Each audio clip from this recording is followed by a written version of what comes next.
All right, so just on the outside of the box, there's a little bit of information on here.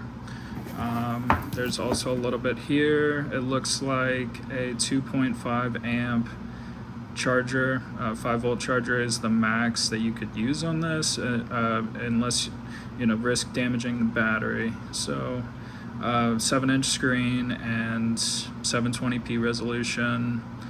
Looks like it should be good. Let's open it up.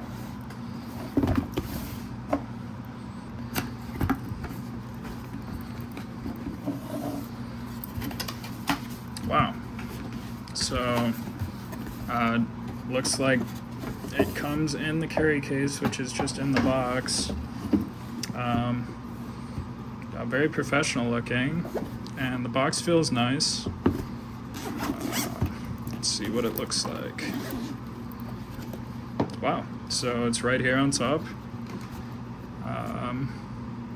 Straight down to business, and it looks like that is the 13 megapixel camera on the rear, which would be a very high resolution camera for taking pictures, which would be nice. It has a solid feel to it, so it feels like it's not quite a brick, but it's got some weight.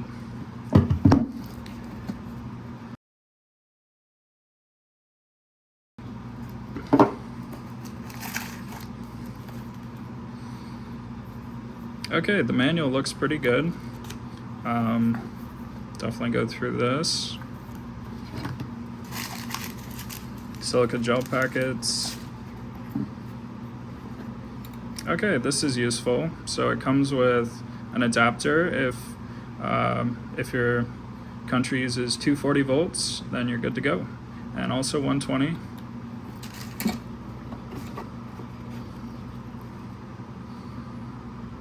And this is interesting as well. So I actually haven't seen this style of electrical connector before, but it looks like a charger. Okay, I see what's going on here. You just swap it out to whatever your country takes. So that is super convenient and interesting. Okay, so I should be good to go since I live in the States and use 120 volts. And here is the charging cable.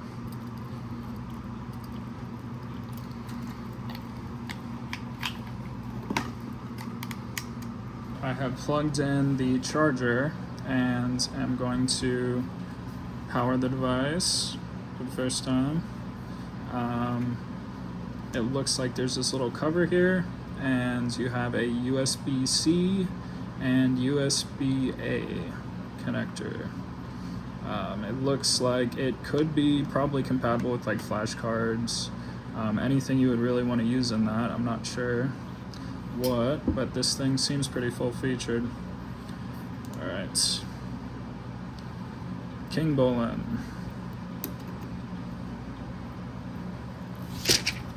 Sweet.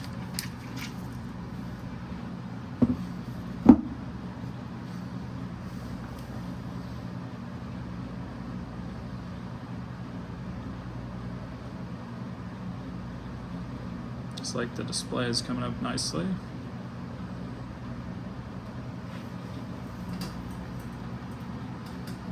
So I believe this uses an Android operating system.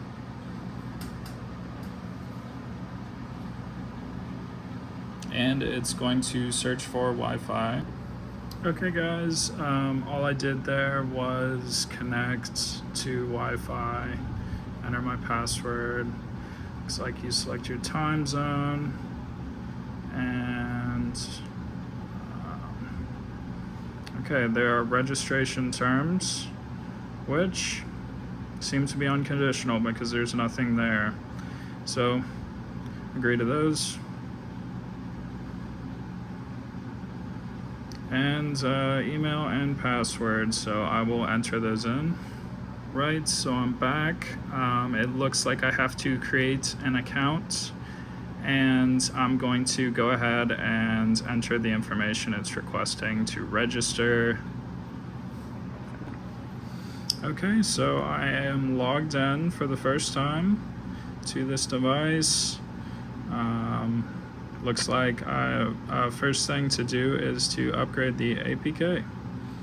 So it looks good, and it's just taken off. It's automatically updating.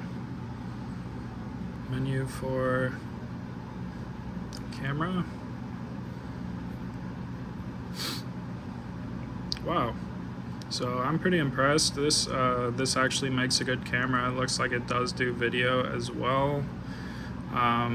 That's very interesting and useful to have a good camera in a rugged product case such as the K7.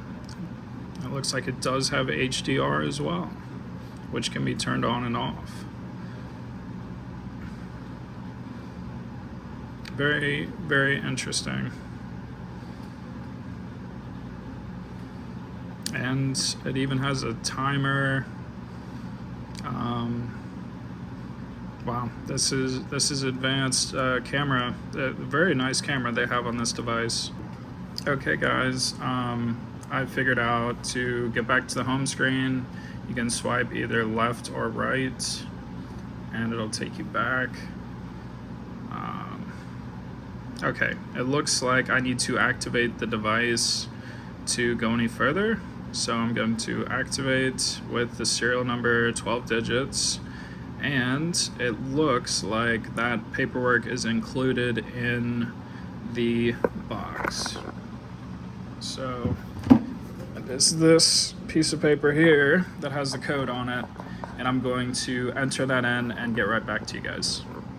So it looks like these are all the makes of vehicles and the validity of the software, which is 3 years for the K7.